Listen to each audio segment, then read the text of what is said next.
Look at 5 different lawnmowers sitting in an American garage. A Cub Cadet, a Troy-Bilt, a Bolens, a Yard Machines, and a Craftsman. Ask someone which is best. They will have an opinion. They will be wrong about what they are looking at, because underneath 5 different paint jobs, 5 different price tags, and 5 different brand histories, they are all the same machine. Made in the same Ohio factory by the same company most of them have never heard of.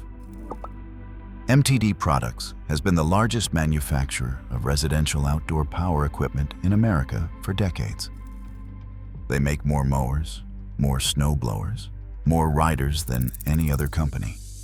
And almost no one who owns one of their machines knows the MTD name. 3 German immigrants started the company in Parma, Ohio in 1932 with $4,500 and 12 employees making metal dies for window channels. They built it into an empire. Then Stanley Black Decker bought it. The last great family-owned American mower company was gone. A Cub Cadet on one side of the garage, a Troy-Bilt on the other, next to a Bolens, a Yard Machines, and a Craftsman. Each one carries its own badge, its own story, and its own loyal following. But the differences often end at the paint and the nameplate. Underneath, the chassis geometry, engine mounts, and deck spindles line up with mathematical precision. The same spindle, part number 6180485, fits Cub Cadet, Craftsman, and Troy-Bilt alike. Engine mounts stamped for Bolens and Yard Machines match those on Cub Cadet. This is not a coincidence. These brands, sold as rivals on showroom floors, are built on a shared platform, one set of blueprints, one manufacturing logic, repeated across models and years. Brand identity lives on the surface. Manufacturing identity lives in stamped steel and hidden welds. The question is not which brand you bought, but who actually built the machine you brought home. In 1932, 3 German immigrants, Theodore Moll, Emil Jochum, and Erwin Gerhard, pooled $4,500 to buy a failing tool and die shop in the Cleveland suburb of Parma, Ohio. They called their new venture Modern Tool and Die.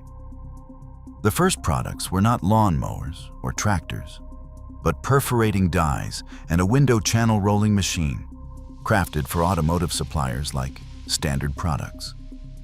The language of the company was metal, steel stampings, dies, and the kind of precision engineering that would later shape the backbone of American lawn equipment. The early years were lean. In 1933, just 12 employees worked the shop floor. By 1934, that number had grown to 60, a sign of resilience during the tail end of the Great Depression. The business expanded, moving from Power Avenue in Cleveland to a purpose-built plant on West 130th Street in Parma. This factory became the heart of MTD's operations for decades, growing alongside the post-war boom. By 1952, the company employed 500 people and reported $7 million in business. Tool and die work still made up 1/3 of the orders, but the rest came from metal stampings for cars and appliances, a sign of growing industrial reach. In 1954, Modern Tool and Die created a garden tool division. The first product was a steel wheelbarrow, soon followed by other garden implements. 4 years later, in 1958, the company released its first rotary lawn mower, quietly stepping into a market that would become its legacy. In 1968, the name was shortened to MTD Products, Incorporated, a small change that reflected a much larger ambition to move beyond industrial parts and become a household presence, even if the name would rarely appear on the machines themselves. MTD's real power never came from a single brand on a showroom floor. Instead, the company mastered the art of white label manufacturing, building machines for retailers who wanted their own names front and center. Walmart, Kmart, Montgomery Ward, and dozens of hardware chains stocked shelves with mowers and tractors that looked like rivals but shared the same DNA. The badge might read Yard Machines, but the design, engineering, and assembly all traced back to MTD's plants in Ohio and Mississippi. Yard Machines itself blurred the lines, sometimes sold as MTD's own entry-level line, sometimes as a template for private label deals. Retailers kept the badge, MTD kept the blueprint. This quiet arrangement allowed MTD to fill more shelf space than any single brand could, while remaining nearly invisible to the average buyer. Invisibility was not a side effect. It was the strategy. By hiding behind a web of familiar names, MTD built an empire that shaped the market without ever needing to win a popularity contest. MTD's first step beyond anonymity came in 1975, with the purchase of Yardman. The deal brought not just a new badge, but an established dealer network and a reputation in the lawn tractor segment. For the first time, MTD was not just supplying machines to others. It now owned a name recognized by homeowners and independent dealers alike. 6 years later, in 1981, MTD made a move that would define its future. International Harvester, facing mounting financial pressure, sold its Cub Cadet lawn and garden tractor operation. MTD took over the line, forming Cub Cadet Corporation as a subsidiary. This was more than a volume play. Cub Cadet carried decades of engineering, a loyal customer base, and a premium reputation built on heavy-duty machines. By acquiring Cub Cadet, MTD gained access to higher-end markets and the credibility to compete with the likes of John Deere and Toro. The pace of consolidation accelerated at the turn of the millennium. In 2001, Garden Way Inc., the parent of Troy-Bilt and Bolens, filed for bankruptcy. MTD moved quickly, acquiring both brands out of the proceedings. Troy-Bilt, with its iconic rototillers and a broad dealer footprint, and Bolens, a staple in walk-behind mowers, now joined the MTD stable. With these purchases, MTD controlled not only the factories, but also the brand equity, product categories, and sales channels that once set these companies apart. Owning the brands allowed MTD to rationalize platforms across its portfolio.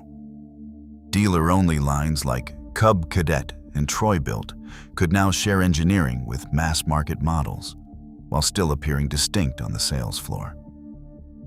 The badges remained, but the machines beneath them grew ever more alike. A Cub Cadet from the 1970s carries a reputation built on thick steel and mechanical heft. The same could be said for Garden Way-era Troy-Bilt tillers, machines remembered for their weight, their cast-iron gearboxes, and the sense that nothing was oversimplified. Dealers and collectors describe the difference in tactile terms, the feel of the controls, the sound of the deck, the way a machine resisted wear. For years, these brands stood as proof that American yard equipment could be built to last decades, not just seasons. After MTD's acquisitions, the experience began to change. Owners and service shops noticed lighter gauge steel, more plastic housings, and simplified linkages.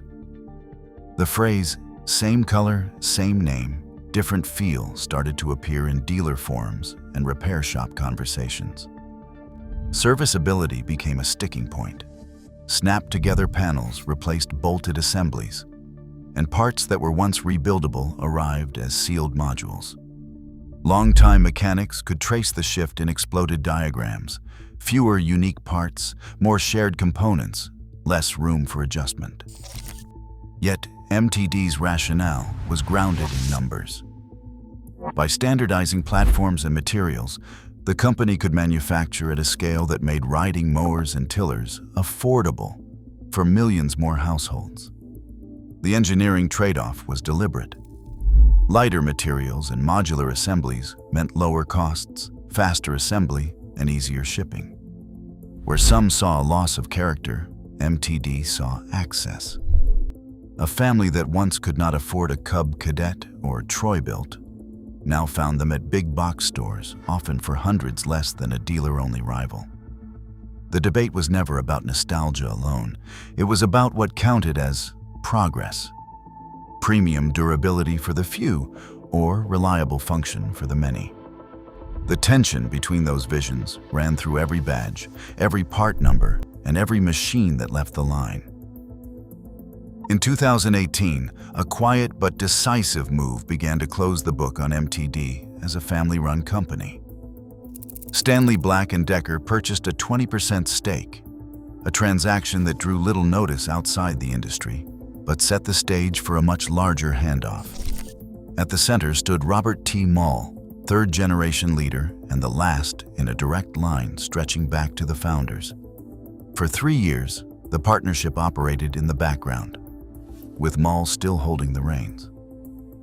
Then, in August 2021, Stanley Black Decker exercised its option and acquired the remaining 80% of MTD for $1.6 billion in cash. The deal closed in December, and with it, the last major American mower company, not already part of a global conglomerate, was absorbed. The transfer was more than a change of paperwork. It placed Cub Cadet, Troy-Bilt, Bolens, Yard Machines, Remington, Mower, and Craftsman mowers under a single corporate roof. What had long been hidden, one company quietly shaping the market from behind a web of brand names, became visible, consolidated, and unmistakable. The family exit was not a collapse, but a handoff. A private company, built in the Depression, was now part of a multinational empire. Today, most riding mowers sold in America, including Cub Cadet, Troy-Bilt, and Craftsman, trace back to a single factory system now folded into Stanley Black Decker.